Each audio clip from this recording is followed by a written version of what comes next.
Episode 26, JJ. This is literally half a year of We Were Gamers. Man, time flies. I cannot believe it has already been that long. And that's weekly. That's not even including bonus episodes, man. Yeah, wow. 6 months of your life gone. Just like that. You can't never get these Mondays back. Yeah, we do it for the art. We suffer for this art. It's good. Hey, happy Halloween. Deep suffering. That's right. We are recording this on Halloween. Yeah, I am hopped up on my daughter's candy, so let's do some podcasting. Oh, have you been, chowing down on a bunch of sugary stuff? Well, we took her to 4 separate doors to do some trick-or-treating. Okay. Well, That's a very extensive amount of candy. She's little. Okay. And because she's so little, people are like, here, have 7 pounds of candy for your 20-pound body. No, but here's how it goes. It's because the people behind the door want to get rid of all that candy. They don't want to be stuck with any. Oh, yeah. As a person who handed out candy today, I can tell you that when you see the group come by, you're like, yes, okay. Give them a handful. Give them a handful. Give them a handful. Because I got this whole Costco-sized bag of candy that I don't want to eat. You know? So you just got to, especially towards the end of the night, you get you're gauging it. How many more groups are we going to get? 1 more, 2 more? Okay, these people are getting a huge one. It's like you got to unload. I left some candy behind with our housemate for him to do some trick-or-treat handing outing. Mm-hmm. But I had bought the bag on Amazon while it was on there oh, it's time to buy that last-minute candy on super sale, So I clicked the button and I didn't even check what was in the bag, and I get back and there's a bowl of York peppermint patties left. Yeah. From the all the mixed stuff that was there. I was like, oh man, I should have checked. Yeah, well, see, this is why also, I have come to this learn. If you just hold it out, the kids will pick through and get what they want, Mm-hmm. But you just gotta reach in and grab it and just dump it in there, Don't give those kids a chance to think about it. They'll be happy because you're giving them a handful, but they might get the Haribo gummy bears that they wanted, but they might also have to take those the I don't know whatever the ones in the bag that I had that no one wanted. There's definitely some the 2-pack of Starbursts or whatever. Well, who doesn't want Starbursts, weirdos? But so I could see why, because it was probably the smallest thing in that bag. Oh, okay. You just it was like the gummy pack, the one that I got. It was everything was gummy something. Mm-hmm. So there was Swedish Fish. Although Nerds aren't really gummy, so I don't know. There were little boxes of Nerds. I guess those were kind of small. I don't know. Whatever. But they're going to take the giant bag of, gummy Swedish Fish or Lifesavers over the tiny little thing of Starburst, right? Copy that. Well, next year I'll probably do the Costco bag so I can actually pay attention to what's in it or something. Yeah, Costco had a selection. I was surprised. Although they tried their best to hide it. Instead, they proudly displayed all the Christmas things. This was before Halloween. The Christmas things were already up. And I was like, no, this is not cool. Before Halloween. I used to complain when it was before Thanksgiving. Me too. But I've given up on that because that ship has sailed. That boat will never go back in the harbor. It's gone. And instead, you're going to get November 1st, Christmas immediately everywhere. But nope, Costco decides Christmas comes out in the middle of October now. Think positive thoughts, JJ. This is a special episode. I was talking with the guy at the checkout counter, and he said he already hates all the Christmas carols. I'm like, it's October, dude. He's like, yeah. Oh, no. Man. Let's get this train back on track. First of all, I want to throw a shout-out to somebody, JJ. Okay. I love shout-outs. Well, we do a lot of accidental advertising on this show. We talk about Amazon and Steam. And, true. Products that we use in our daily lives sometimes. Yeah, exactly. We actually use a product for this show, which is a Zoom H5 audio recorder. It's what we record when we're at the special game, the football game, or what we might use this week, hopefully. Yeah, we recorded the Comic-Con episode on that, I think, as well, also. Yeah, right? Yeah, it's a handy little handheld recorder. Does some great job. You can do a lot of different things with it. Yeah, when my motorcycle broke down the other day, the chain that broke off slapped my saddlebag and actually destroyed the case that the H5 was in. Man. Destroyed it. It came out in pieces. But the recorder was fine. And I emailed the company Zoom, I think I mentioned, Zoom H5. And I said, hey, I need another case because clearly this thing really works and I need to get my recorder back in a case for so we don't lose it. Yeah, because apparently the case did an awesome job of protecting it in a high-speed highway accident. It's not really a crash. But I've checked your whole website and I see no place to purchase a new one. Somebody give me a part number and tell me how to order. Let me give you money for this. Yeah, exactly. They said, what's your address? We'll just send you a new one. Oh, wow. That's really cool of them. Yeah, so our recorder is now back in a case again. And man, they must love podcasters or something because that was very nice of them. Yeah, that's really, really cool. So I want to give a shout out to Zoom for taking care of us. Yeah. Even though through no fault of their own. Keeping the special episode dreams alive of us being able to record in places that aren't our homes. Without exploding our recorder. Yeah. Speaking of the recorder, JJ, this week is a special week for two reasons. I know what one of the reasons is. I'm not sure if I know you know both of the reasons. Okay. I definitely know. By the time people listen to this, it will have been your birthday. Yeah, that's right. I'm in oldening again. I'm aging +1 to what year? 32? I don't know. Does your agility go up or down? No, I think I'm still on the upward curve on agility. I think once you pass 45, you start accruing negative agility again. I don't remember. It's been a really long time since I've played 5th or 2nd edition D&D. Really long. That was the last time I think they started bothering with negative stats as your character ages. I think so, yeah. It's like, oh, I want to roll a character, but I want this wizard to be like 85. Well, it gets like a -3 agility because when you're old, you can't be agile. Or sorry, dexterity. Yeah. Right. Yeah. They don't have agility in that game. Even though everyone knows what you're talking about. Exactly. Yeah. Well, and then what's the thing we're going to use the recorder for, buddy? We're going to BlizzCon, Andrew. We are going to BlizzCon. Woohoo! There's a lot of us going this year. Yeah. This group has gotten much bigger. Yeah, it should be pretty cool. I know my fiance and I are going. That's going to be cool. Yeah. We're excited for Stephanie and you and everybody else to come up. Yeah, it should be a lot of fun. I am hoping there's some cool stuff to see. We kind of don't really know what the announcements are going to be. I think what we should do is hold off on speculation, though, because I would love to do that as the bonus. Oh, do a predictions cast? Some sort of predictions cast would be fantastic with the group, like on a... Okay, there's not a lot of time for that. I have to do it Thursday night. Maybe, okay. Yeah. I don't know. We'll figure it out. We'll figure it out. If not, we'll append something to the end of this. Okay, sure. Right.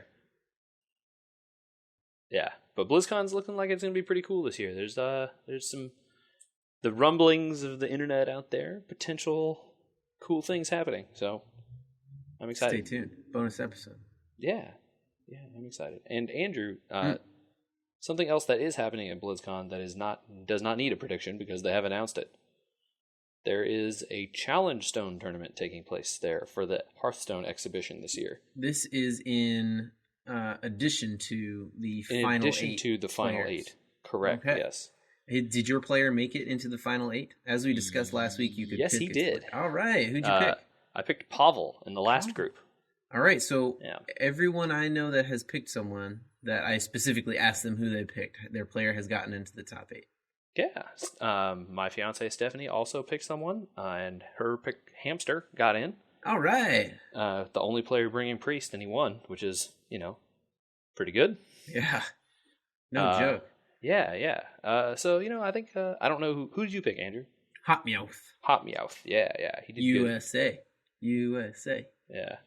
I did watch some of those games. They were pretty good. Over the weekend, had some free time while I was doing other things we'll talk about shortly. Nice. It was good. Good, fun stuff. Not every game was decided by Yogg, like some people thought the games were going to be. There was still a lot of Yogg played, even after he'd been nerfed. So, I think the The card is still good. Card's still good. All right. Well, maybe I'll craft it still. Yeah. That card definitely still allows something that can't be done any other way, right? Mm-hmm. Except there's also a chance that it silences itself immediately and then you get nothing from it. Right. Or it dies, which is even worse. Yeah. So, perfect. Dude, give me the rundown on this amazing new phone you've had a week with. I want to know about the Pixel. Yeah, so I purchased a Pixel on the day of the announcement. I got the XL version, which is like the slightly bigger one with a bigger screen. It has been pretty fantastic so far. I am very pleased with my purchase. Okay, so I will say that the case that I have is not great.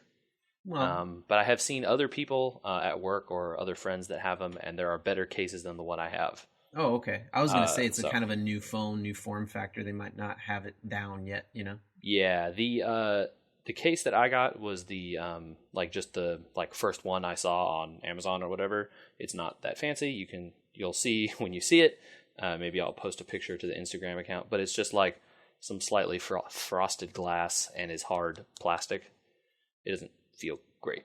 But I have since seen some other people with ones that are like clear, like the one I have is, but is like a more rubbery material that feels a lot better. I feel like this one is like slidey somehow, or like I'm gonna drop it or something. It's not textured enough. It is the glass, like the frosted part of the glass has texture, but it's like not enough. Maybe I don't know. Not my favorite. But everything else about the phone has been pretty great. The interesting... go ahead. So I'm not the biggest follower of hardware tech news these days because I've got my laptop. I actually just purchased a new laptop, not one of the new Apple laptops. I was just going to say, out. Did you buy one of those new $8 million ones that are barely better than the ones they used to have from 4 years ago? No, I used the opportunity to purchase one of the ones they had 3 years ago that is almost exactly the same. Smart. Yet a very discounted price. Yeah, that's the part that I like. Yeah. So we will be upgrading the editorial laptop, I guess, technically, where I do all my editing for sound and stuff like that. Cool. So I did purchase one of those. I follow a little bit of hardware news these days. Obviously, I'm an iPhone user, so when the new iPhone news come out, I don't watch the keynotes anymore or whatever. I just look up later for the keynotes are just so much marketing. So it's like not boring. Useful 99% of the time. I literally just want a bullet pointed list. I think they're interesting, and I like to read. Like I like to look at the slide decks and stuff when they post them later. But I don't watch the keynotes either. I definitely don't watch the Apple ones because I am not an iPhone user, and I don't have time to watch the like Google keynotes for the phones I actually do want. So, I definitely don't have time for the Apple ones. But yeah, I like to keep my I offhandedly follow technology. I like to know what stuff is. I know there's the Pixel came out. I know it's the big new Google phone, but I didn't look closely enough. What are the marquee features on this thing? How big is the screen? Why do I want this phone to switch off of my iPhone? I don't know exactly how big the screen is. I can't tell you. It's a little bit bigger than the previous phone I had, which was an HTC One M8. For anyone who's keeping score, this screen is like a little bit bigger. I want to say it's like 5.5 inches or something, maybe. Okay.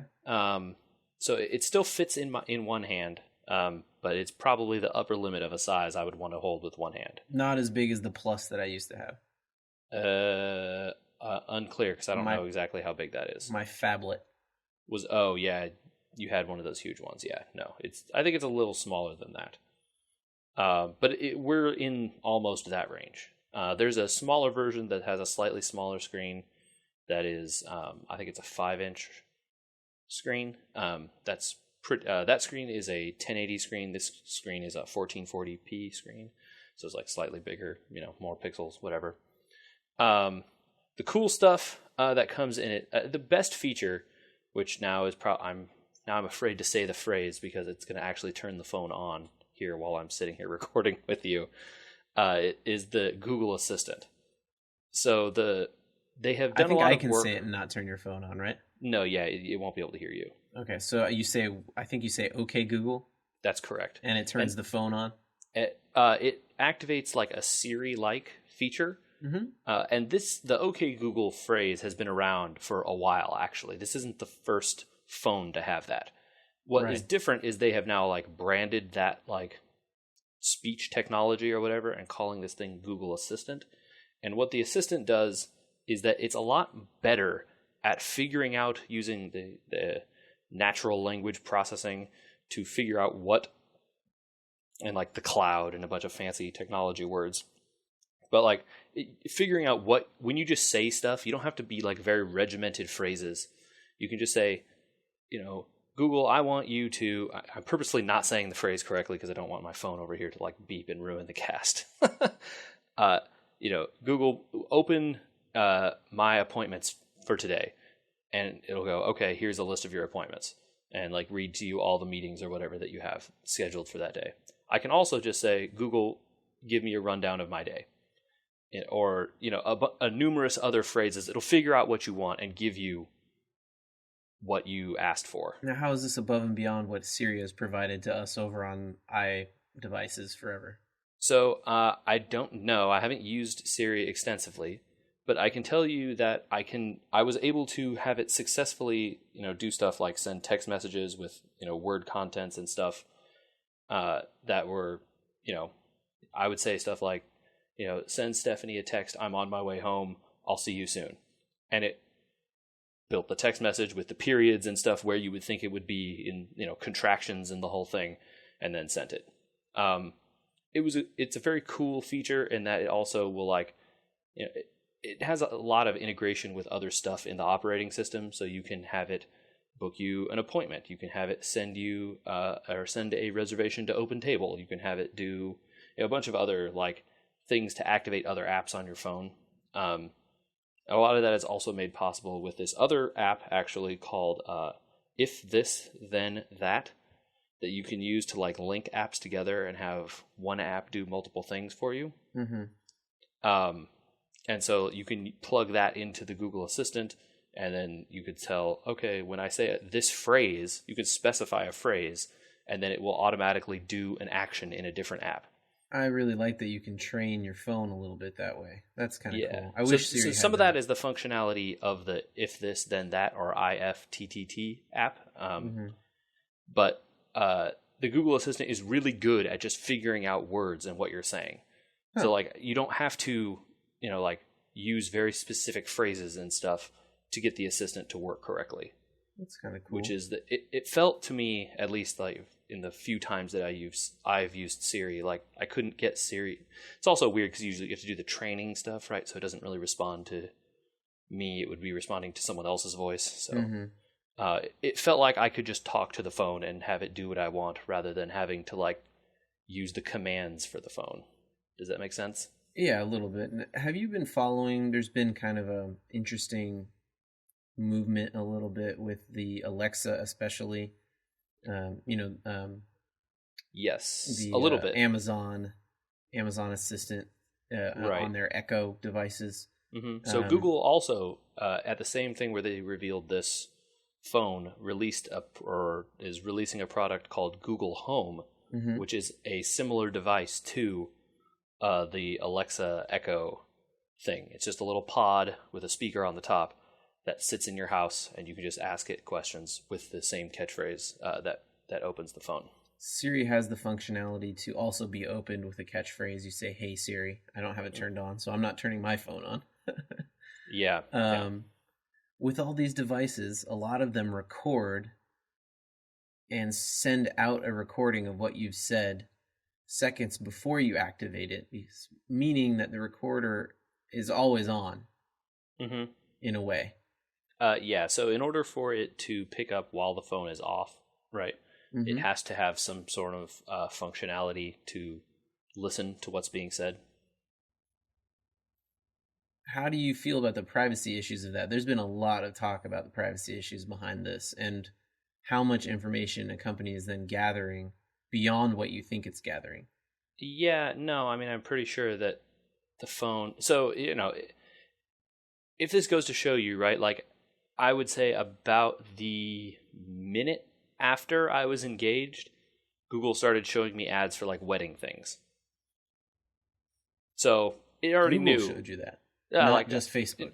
I opened my, my web browser to go search for something, and I was over there, and it said, "Hey man, do you want to get these like wedding venues?" So like it knows, man. They know stuff. Uh, as a result of me using their services, I don't really have, I like Gmail, and I think it's pretty good. I guess I'm not confused by the fact that the phone has to listen to me in order for things that require it to listen to me work. If I'm going to talk about robbing a bank, I guess I'm not going to talk about it in front of this phone. Or I should turn it off before I do that. Or I shouldn't talk about it on this podcast either. Probably not. So, it's like, look, I guess if I want to talk about, like, my illegal activities or whatever, I should turn this phone off before I do so. A lot of people have made that argument. I don't really feel like Google knowing about me asking it who's the person that starred in this movie is telling them stuff they probably didn't already know. Yeah, no, it's less that. I liked but that movie. I heard an interesting argument about this, and it wasn't about the argument that people say, well, if you're not doing anything wrong, then it doesn't really matter. Like, you can take that or leave it, right? It's your right to privacy. It doesn't mean that you have to be doing something wrong. But beyond that, let's say you're Amazon and you hear in the 30 seconds recorded before that person said, "Hey Echo," or whatever or "Hello Alexa," or whatever their phrase is, right? They record those previous 20 seconds, and in those previous 20 seconds you talked about how you're going to go on a diet, or you're thinking about going on a diet or whatever. Then now Amazon knows, based on the fact of what you said and how you said it in those 20 seconds, it's accumulated that other information, and they can guess that means in the next 6 months you're going to go on a diet, and based on the time of year, well, in 3 months it's going to be after the holidays, so in January we're going to start advertising to that person diet stuff, right? Okay. Based on statistics, they can then make you perform more like a statistic, i.e. through marketing, subliminal messaging, etc. I mean, that's not subliminal messaging. That's just marketing stuff to you that they think you want. Okay. Do you think if a person, in that case, right, if you were actually thinking about going on the diet, then aren't they helping you by marketing you stuff that you probably want? Are they helping you? Are they marketing you the things you really need to go on a diet? Right? I don't know. Isn't the question isn't that a personal question? Like, do you need to go on a diet? I don't know the answer to that, Andrew. Yeah, okay. You're misconstruing what I'm saying, I guess.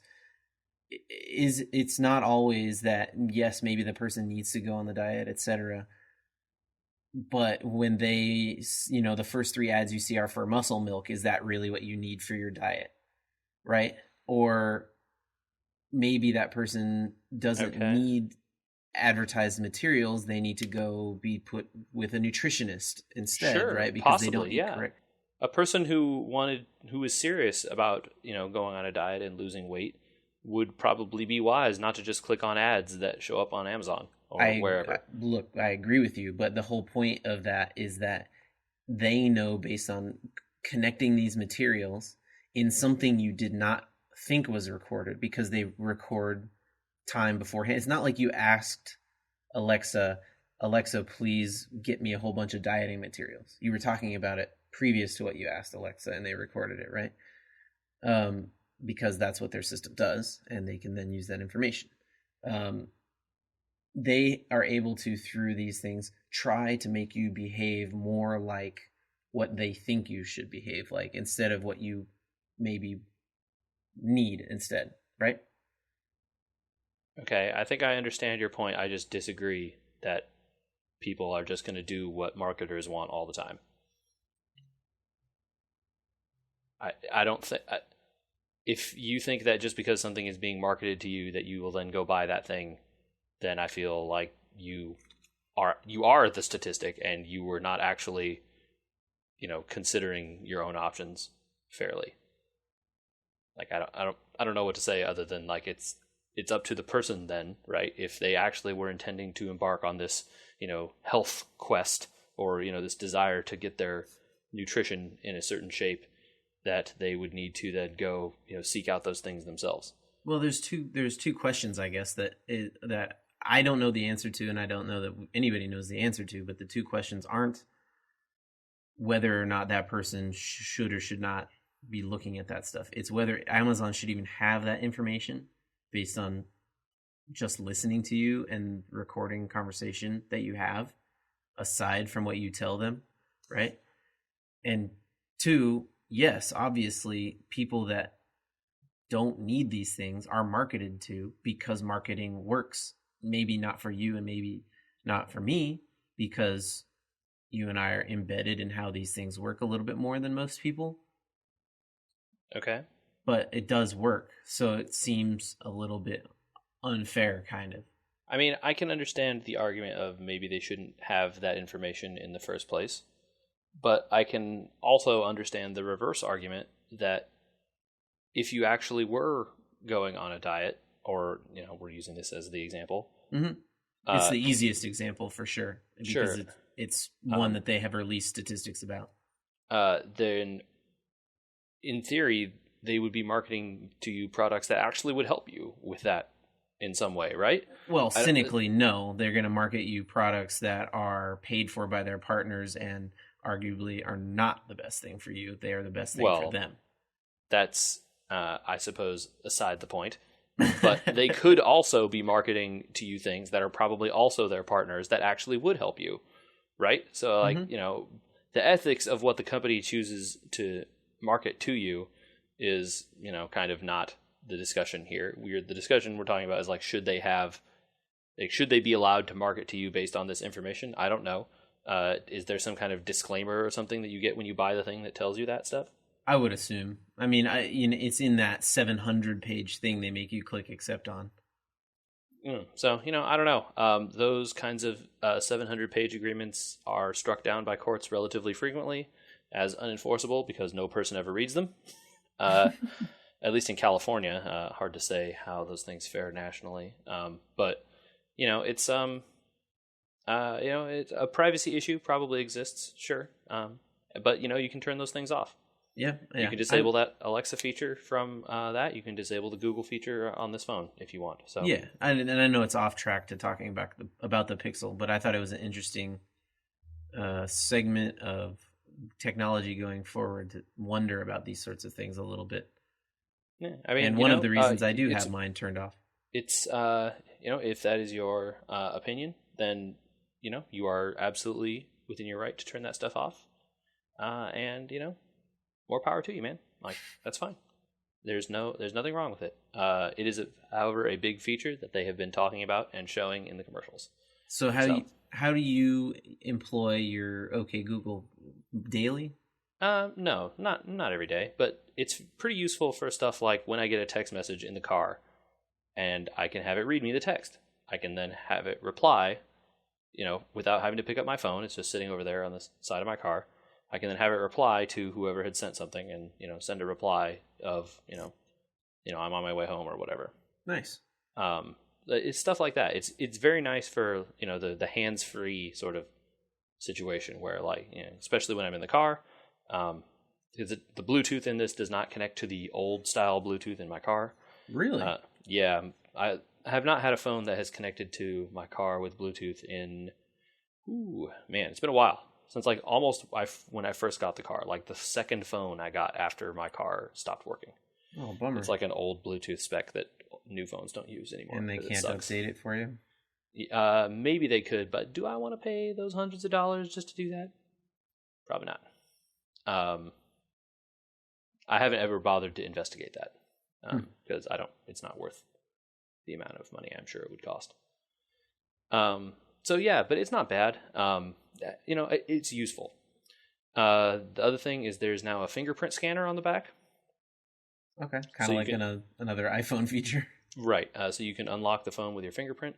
Nice. It's pretty useful in that because it's in the middle on the back, it's very convenient to hold the phone and then just tap it with your index finger and unlock it. Yes, I wish that that existed in that place instead of the place that it is on my phone. Also, you can then make gestures on the fingerprint scanner to like open your notifications and stuff. If you swipe Cool. down on it, that's one of the gestures you can enable on it to like open your notification bar or like swipe to the side to like dismiss stuff. The camera is really good, although I basically never used my camera on my phones because I'm not a picture person. But I am told that it is very good. The HDR on it is fast, whatever that means. Um, I can explain what that means if you'd like to know. No, I'm cool. But yeah, I mean, you want to give people a rundown what that means real quick? Yeah, so HDR is high something something. High dynamic range. High dynamic range. What it essentially means is it takes 2 to 3 photos depending on how the phone is designed. One where it takes basically almost closed all the way down the iris so that it only gets the bright colors, and then takes another photo where all the dark colors are taken but you lose all the light colors, and then one right in the middle and lays all three on top of each other to gain a huge range of exposure where there wouldn't normally be one. So on a brightly lit day, if you point the phone towards the sun, generally speaking, not right at the sun, but if you were taking a picture and the sun was behind somebody, you'd have a hard time seeing their face and washed out. the sky at the same time. Either the sky would be washed out or the person's face would be black. This prevents that in a way. Yeah, it tends to make people say that the colors will pop Yes, a lot more that's true in too. these You kinds get of a lot photos. More contrast in your photos. Yes, because there's more the contrast range. will be higher. You'll see a lot. Yeah, the range of colors in your photo will be much, much greater. Then it would be more like what you might see in real life than what you would normally see from another type of camera. Yeah, your eye is much more complicated than a camera lens. Yeah, thankfully. Yes, and everyone agrees things still look better in real life than they do in pictures generally. But you can frame some really pretty pictures. Agree? I mean, I agree, so I don't care about other people. But so they say that this compositing effect takes a while. So you snap your picture, then you kind of got to hold your phone for a couple seconds while it composites the image, and then you get the very pretty picture at the end of it. Yeah. So supposedly this Pixel is good at taking those pictures quickly, which is nice. Apparently, also there is a pretty cool video stabilization that's done. Where you can just walk normally while holding a camera, and then when you watch the video played back, it is very smooth in terms of like what it's doing. It's like the camera is not even if you're walking normally, right, and just holding a phone, your hand is moving and stuff. You don't have to try and steady your hand; it will steady the shot for you. There are some weird bugs with that thing. I know people have said like panning around and stuff in a scene that isn't moving, where you're not moving but the scene is, can cause the stabilization stuff to freak out a little bit, and you'll get this jerky stuff. Yeah. But if you're just like shooting forward at something and your hand is moving, the video will be very still and looks good. So that's a cool feature. Again, not one that I necessarily am going to use a lot. Yeah, the battery has lasted me all day in all cases, Nice. Which is not something I could say about my old phone at this point. It was something I could say about my phone that I smashed and not the phone that I got to replace it. Well, that's the thing about phones that are new versus phones that are old. The batteries last longer. Yeah. Yeah. But, again, those are things that, if I had cared to not spend this money and I wanted to save it, I could have investigated, replacing a battery or something like that, which can help a lot of times in those cases. Nice. But yeah, I'm loving it. It's a really good phone so far for me, and I'm very happy. Also, you get all the software updates and stuff, which is definitely a problem in the Android ecosystem. Which phones get updates and all that. Guaranteed for minimum of 2 years of updates. So perfect. Pretty good. Yep. Sweet, dude. How's Civ treating you? Andrew, Civ is so good. Man. Civ 6 makes me so jealous, man. I've not had any time. I've been grinding away on that for a while still. I started another game.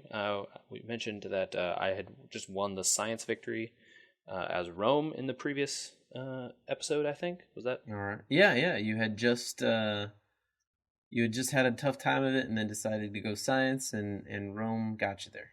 Yeah, it did. I started a new game. I wanted to do the military stuff this time, get in some more combat. So as we discussed last time, there are multitudinous ways to actually quote unquote win a game of Civ. Right, there's quite a few. And one of them is it the same as before where you dominate the capitals of all the opposing Yes, you races? only need to capture their capitals. You don't need to take all of their cities because it is a hassle to do that.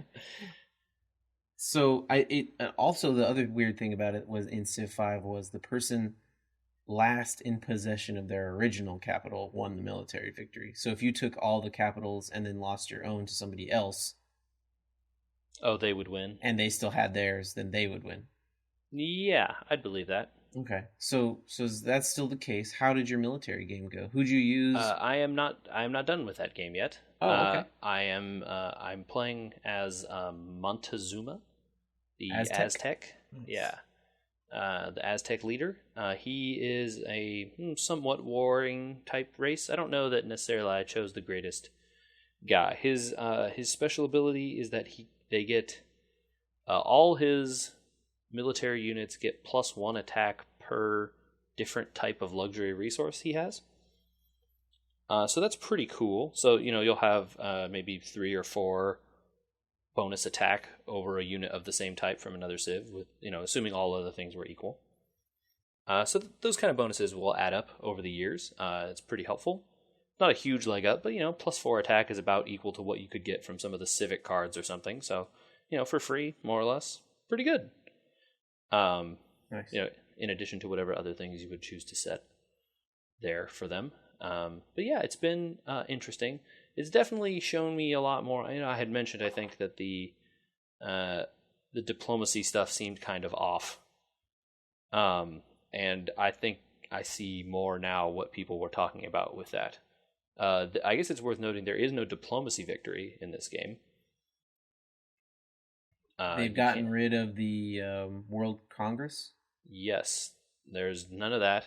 As far as I can tell. Interesting. And there's no, voting, having everyone vote for you as the world leader or whatever in this game. So that definitely feels like something's missing. Yeah, so that is pretty different from how Civ 5 was, for sure. I don't remember if 4 had something like that, but I think it did. It had some kind of Congress that let you vote on stuff, right? I believe so. So I don't know if that stuff just wasn't ready or they didn't think it worked, but like the AI gotta save something for an expansion. Maybe, I don't know. But the AIs really don't forget stuff like it seems like they did in the previous games. I as a person who was intending to win the military victory, Andrew, it turns out I declared war on some people sometimes. Because that happens.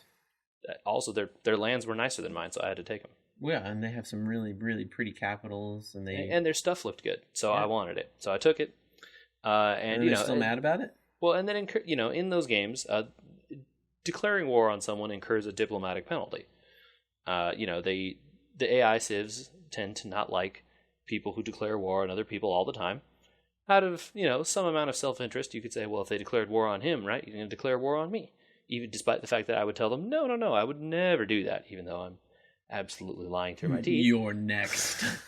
Yeah, exactly. But the penalties for that are pretty severe. So like they also will then like not want to trade with you very much. You can't get any good deals through them through diplomatic means, stuff like that. And they have remembered the wars for hundreds and hundreds and hundreds of years. Long, long after every person in their civilization that was involved in that war has died. They are still really mad about me doing that. Very, very sore. You're like, come on, dude, really? This war was in 1640 AD, and it's now 1912, and you're still mad about this? Come on, dude. I left you the rest of your lands. I only took your capital. I didn't in some cases, but... Well, wipe them all out in that case. Hey, one guy declared war on me, and then I took all his stuff, and then people were mad about that. It's like, he started it, dude, not me. I just took his stuff because he wasn't well defended. Not my Did you fault. do that fun trick where you park all your stuff on their border and then Until they declare war on you. I've done that, yeah. It doesn't work. They definitely get mad at you in this version, but they're not going to always declare war on you if you park stuff on their border, especially if you have like a lot of stuff. Because that's a good old fashioned Civ trick for sure. You just move all the stuff to their border, wait till you're ready, and then like alpha strike them in one turn. Like just move all your units halfway through all their territory before they've even had a turn to do anything about it. Mm-hmm. Yeah, that strategy works well. I still find. But yeah, it's been really cool. But like I said, the diplomatic stuff is a little weird. Now that I'm getting farther into tech, though, I finally have access to spies and stuff, so that might help a little bit. If I can see more of what they're trying to negotiate me with, or why they don't like me so much, maybe I can finagle a way to find someone who is slightly friendly with me, so that I can not have to be at war with the whole world at once. Now, with the whole change in districts and buildings and all that sort of stuff, I know they added something called like the military base as one of your district or sectors. It's called the encampment. Encampment. Mm-hmm. Do they still have 9 million military buildings like they did in Civ 5, or is the encampment kind of more of an all-encompassing upgradable thing? How does that work? There aren't 9 million military buildings, as in Civ 5. There are a lot of them, though.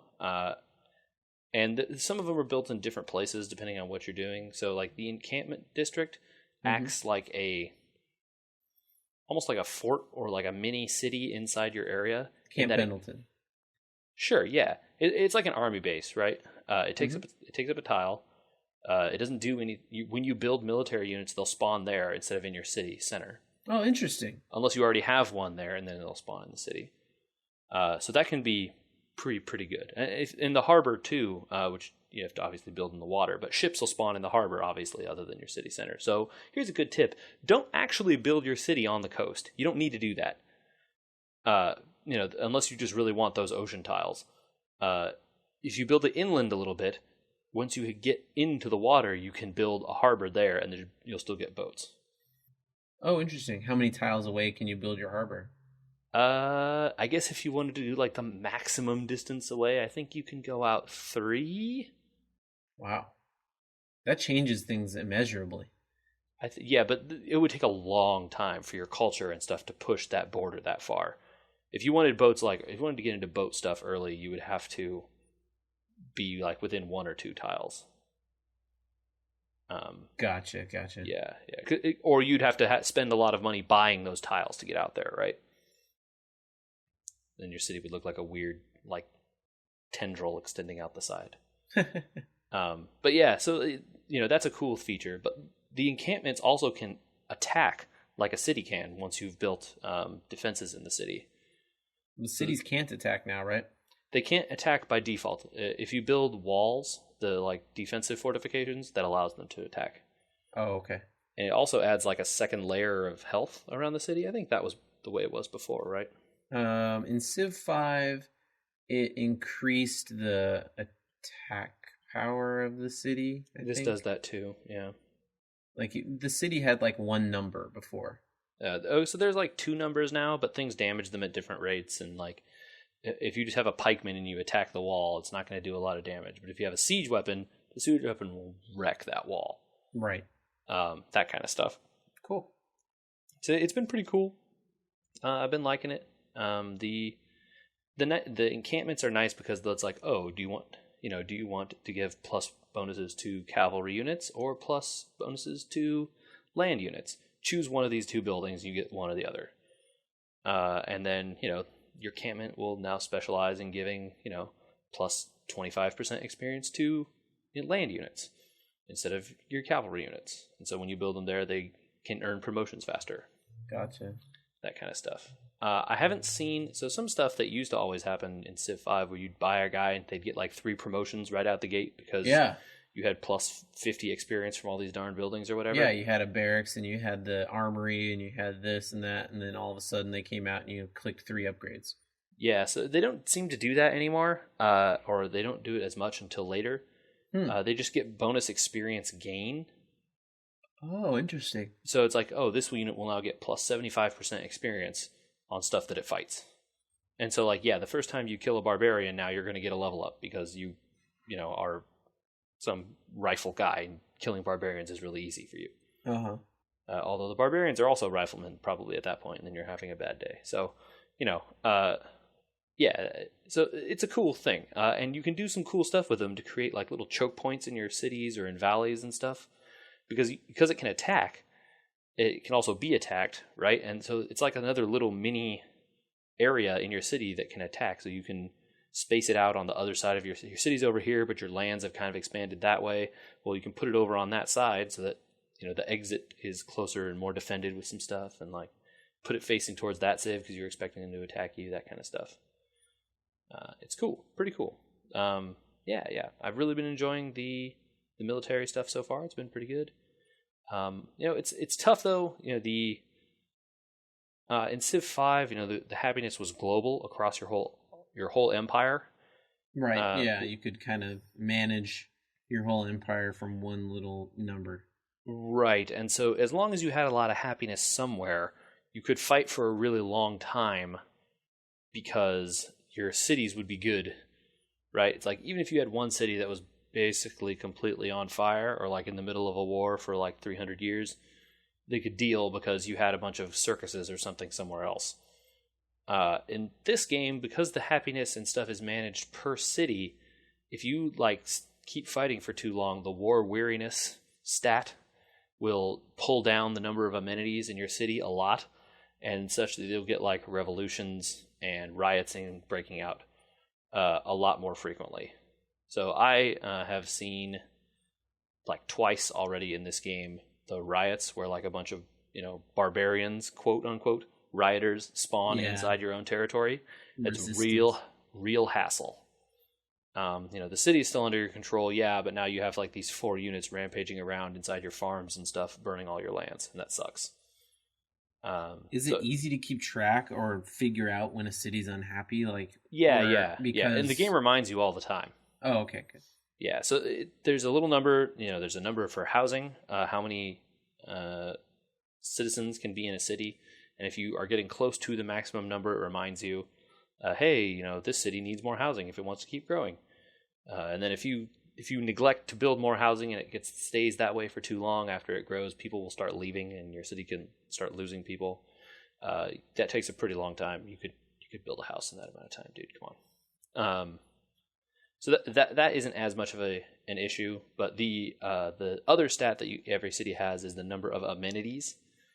It's represented with like a little tent symbol, pretty obvious on the UI if you're looking down at the city screen. And if you have positive amenities, your city will grow faster. Your people will get a little production bonus, so that kind of stuff. Similar to how the happiness worked in Civ 5, but it's just local for that city. And if it's negative, you grow slower and you get a little minus in your production there. And if it gets too negative, you'll see stuff like those barbarians spawn, or the city might revolt completely. I haven't had that happen, usually because you get stuff contained before then. I've had that happen to me in Civ 5, and they join another Civ, and it sucks. Yeah. So I don't know what happens in this game.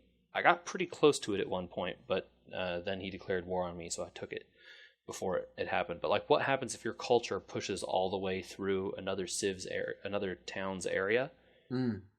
Because the like rules on number of towns and stuff in Civ 5 would keep it so that if you founded a bunch of new towns all the time, it was very hard to keep your happiness very high enough to make people happy. Right. Without that, there's no real reason, and because it's mostly independent, you can just found ton of cities real quick if you wanted to. Might not be a good idea, but you could. Yeah, it would be expensive probably. Yeah, I mean, settlers are expensive, and then you have to manage the production and build builders for all those things. And the builders are limited use, so you can't just keep reusing the one. Once you've used the 3 charges of that builder, it's gone. So yeah, it gets expensive building out a big empire like that for sure. But there's a lot of interesting stuff. Some of the civics one of the government types lets you buy land units with faith. So after going for a very long time not having any religion or not doing anything with the religions that existed, so I had like 4,000 faith or something. sitting around. I was like, maybe I'll just change to this other government type, and boom, free army, right? Like, it's like, oh, this unit only costs 400 faith. I've got 3,000. Let's like do something with it. Nice. Boom, free army. So, Nice. it's fun. I'm having a good time. Hopefully more successful reports from Montezuma in the future. Oh, get some revenge on people for not dealing spices to you. Some of those guys, they just keep denouncing me over and over, and not going to take that lying down. I wouldn't theirs. I teased it last week, JJ, but I had to call you out, especially because it's Halloween. Okay. This is kind of Halloween related. All right, cool. I like Halloween. I guess it was more pertinent last week because it premiered, but you don't like The Walking Dead. I have. I know I've told you this before, but I don't think I've mentioned it on the podcast. I did watch that show. I watched the first season, and I think I watched part of the second season, and then it got really boring, so I stopped watching. Have you read the books? I can't recall. No, I haven't. Although I know a lot of people like them. Yeah, a lot of people like them. That would be a good way to start the sentence. Mm-hmm. I think it's interesting that you're the one to bring this up, Andrew, because you don't like zombies very much. I hate zombies. Like, as a thing. I hate them. I don't like the jump scares that come with them. Often the stories are just about how dumb people are. I don't like zombies. But I love this show, and I love the books as well. Mm-hmm. So that might be part of it. And it obviously premiered last week. And we're not going to say any spoilers, obviously. JJ doesn't watch the show, so it doesn't... I know some of the things that happened in it, but I'm not going to say any of them. doesn't. It's not pertinent to the conversation to say spoilers or anything like that. No, but I'm glad that people seem to like it again. That's good. Or do they like it again? Do people like this show, Andrew? It's ever since the finale last season, which was like cliffhanger, the jury seems to be out, although it seems quite a bit like the complaining just to me means they did a good job, right? Okay. I'm never watching again. Probably, I'm never watching again, but this week's so good. Yeah. The huge hype lived up to the hype, and the things that we thought were going to happen happened, and it was all really good, and I don't like that they did it. I'm going to pout. Gotcha. Some people did say it was too violent, excessively violent for cable TV, I guess. Okay. To which I say it's a show about the apocalypse. I feel like AMC has been pushing that boundary for a long time, and so they're trying to be HBO without HBO. So I don't really feel like that argument holds anything these days. I don't agree with it at all. I mean, they have TVMA on it. Yeah. Don't watch with your kids. Yeah, dude, it's not a show for kids. And to be frank, I could have told you that from the episodes that I did see. That not a show for kids. Tamer than the books. Like, definitely tamer than the books. Yeah, I know there is some messed up stuff in those books you have told me over the years. So that's good. I guess maybe given that you're like into Game of Thrones and all these other things, I was curious. I guess season 2 it makes sense. Like you got bored and just didn't like it. They were on a farm. Yep. For like 1,000 episodes. Yep. It seemed like I just didn't care. I just realized I don't care what happens to these people anymore. I'm turning this off. And then I did, and everything was better. I think that you should give it another shot, JJ. Yeah, we'll see. I don't know. I'm not sold. We did recently get the DVR in my house working again, so maybe I will consider adding it. No promises, though. Maybe I should come up with a list of like non-essential episodes, so that I could get you caught up without getting you bored. Okay, you could try. We'll see. I know a lot of people are talking about a different show recently, Andrew, that I have considered watching but have not done so yet. Westworld. I was just about to ask if you meant Westworld. I did mean Westworld. I, again, have not seen it, but I know a lot of people on the internet are very interested in it. They seem to think it's pretty good. HBO. It sounds good to me. So maybe you have access to HBO, kind of. I could probably see those episodes if I needed to. maybe we should both decide whether we're going to do it. Yeah, sure. The question I have about Westworld is that, like, people are, doing some of the stuff that they do with that show that people have done with Game of Thrones, where, like, making all these fan theories, or like Lost, where people all of a sudden are like, what's really going on? What's the real whatever? Do people know that it's all based on a movie that came out a long time ago, starring Yul Brynner, and, like, you could know, just watched it? I mean, yeah, it's different, but it's probably not that different, right? I think they're implying, I don't know because I don't watch the show, but I think that they're implying that there's more to it than that original movie. I see. That there's something beyond there going on. Okay. And that there's no, as far as I understood it, there was no direct tie-in to the movie in terms of continuation of story, and so there's no, like, easy threads but I mean, to pick obviously up on. there wouldn't be, right? But Right. like, I feel like you could get a lot of ideas about what was happening just by watching that movie. You don't need to create crazy theories on the internet to have guessed.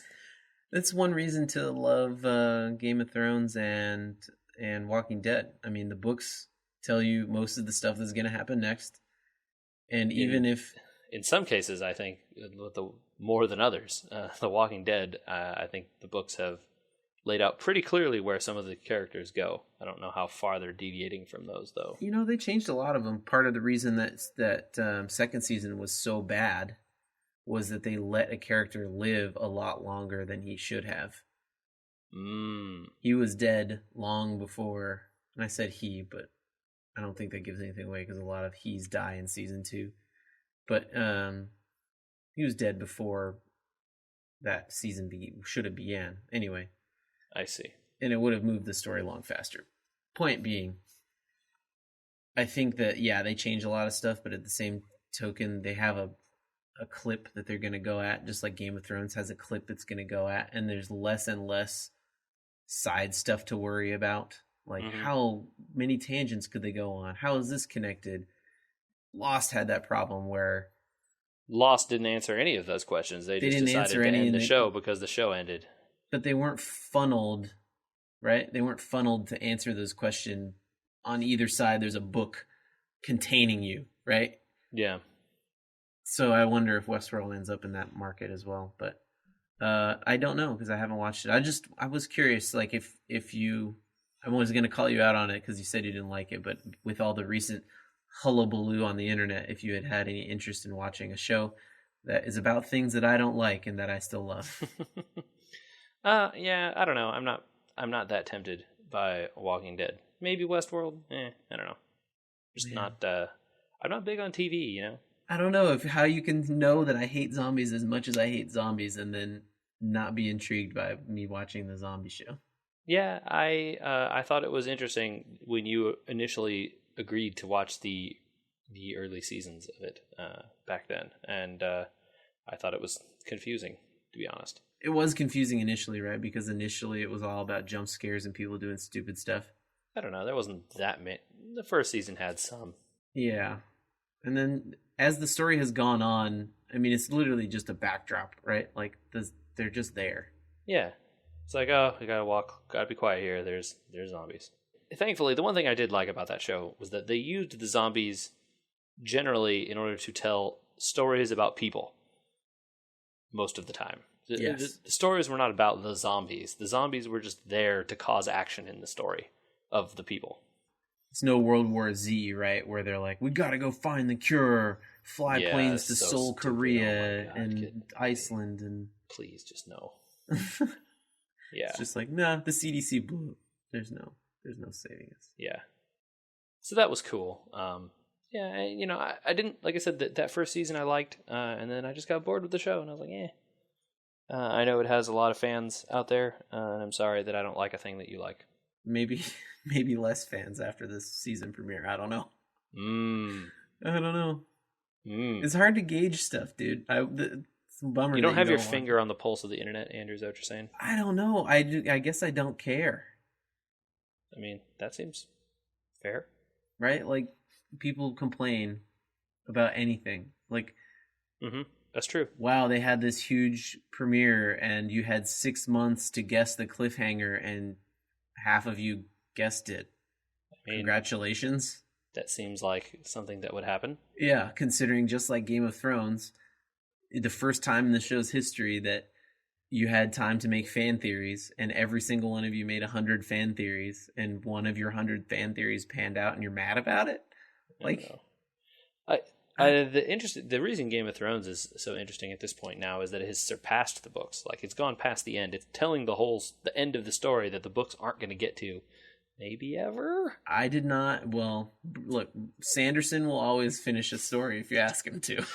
Yeah, but look, is George going to cryogenically freeze himself so that he's technically still alive and won't let anyone write his stuff? Who knows, Probably. man? I don't know. I don't want to be pessimistic, but you know what I started? doubtful. I'm going to go off on two tangents here. One Okay. in one direction and one in another direction. One, I didn't read it, but apparently the entire synopsis for next season leaked. I don't know if that's true. I didn't read it either. I don't want to read it because it's ahead of the books, and bro, you could guess probably what's going to happen next season, though, right? sure. Like, I feel like it's not that. Look, the big movement in the books happened at the end of last season, and so like now you can kind of guess where things are going. Yeah, they have 2 seasons, right? It's got to start wrapping up, so I can guess what's going to happen. Yeah. So anyway, I don't need to read that, but apparently that did happen for those of you that love going out and reading spoilers and then complaining that you read spoilers. Yeah. No, I don't. Do people just have no self-control anymore? Is that the deal? I don't get it. I don't know. I have not read my Feedly in 2 days because I missed the weekend's Walking Dead. So the second episode. Although I doubt that there are as many quote unquote spoilers. They probably just introduced a character or two based on the preview. Yeah, I'm just, I don't, just don't freak out, people. Sometimes knowing stuff is all right, man. It's, you know about it, and it's good. Tangent 2. Let's hear it. I started reading because we drove. Well, I didn't read it, I guess. Listened to a book on tape? Same thing. It's kind of reading.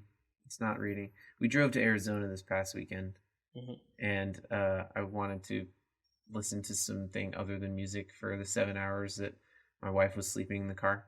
Okay. Because, that's what happens when you go on road trips. Yep. I tried out and am halfway through The Sword of Shannara. Oh, yeah, that's you remember those books? No, but yeah, I never read them. I remember they existed and people liked them, but I had not read them. I started them because they're currently an MTV series. I heard that series was not good. Well, they're also not based on the part of the series that I'm reading. Ah, okay. They're based on they're going chronologically in history, and I'm going chronologically in release. Kind of like, yeah, gotcha. Well, because if you watch Star Wars 1, 2, 3, the impact of Star Wars 4, 5, 6 is not as good, right? Right. So I've kind of figured I should read in release order so that if there was any sort of twists and stuff, they weren't given away early. Yeah. But man, it's literally it's just a straight rip off of Lord of the Rings. Okay. Just to warn you, in case you were ever thinking about reading those books. No, you've already read Lord of the Rings, then you know exactly everything that's gonna happen. Okay. Yep. So Sean Bean dies in it. Is that what you're telling me? I mean, straight, dude. No. Yes. No. Not even yes. Yes, he does die in it. Yes, Sean Bean does die in it. Got it. Some stuff's a little out of order, like their quote unquote Frodo gets poisoned by a spider thing, Okay. instead of stabbed by ring wraiths, which aren't ring wraiths, but instead kind of like bats, but they still black, and they like chase these people. Okay. I don't know. Are you? Was it good though, or are you I mad like it. about I it? actually don't. I'm not mad about it. I kind Okay. of like it, but And do you know what's a good book, Andrew? Lord Lord of of the the Rings. Rings. Yeah, I So know. it's like, I if it's know. like a good book, is it also good? Yeah, yeah, yeah. No, I see your point. I see your point. It's Just like reading saying. the same book but different, and that's not a bad thing. I get it. Yeah. I don't Yeah. know. Yeah. I'm just saying it could be good, right? I don't know. I haven't read these books. I'm not sure. Well, I'll report once I finish the trilogy. It's not Okay. bad enough that I'm not going to read the rest of them. All right. All right. So ringing endorsement. I don't know. I just read all those Aragon books. I don't know that those were that great. Those are children's books. Yeah, they're Young written adult. by a child for sure. Young adult. Well, anyway, that's probably a good spot to wrap it up for the week, JJ. If All people right. want to email us questions or things they want to hear about from BlizzCon, where should they get a hold of us? They could write us an email to podcast@weweregamers.com. They could also check out our Facebook page, which is facebook.com/weweregamers. If they wanted to follow us on Twitter, they could do that, where we post the shows. You can get some access to that. You could follow us on Instagram, where I will somehow figure out a way to post a picture of a phone. Maybe Andrew will take a picture of my phone. I don't know how I'm going to take a picture of my phone. I don't know how to do that. Did I forget one? I think that's all the places. You could always go through one of those doors from Nightmare Before Christmas and try and find us in Halloween Town. Yeah. Sandy Claus. Happy Halloween, everybody. Happy Halloween.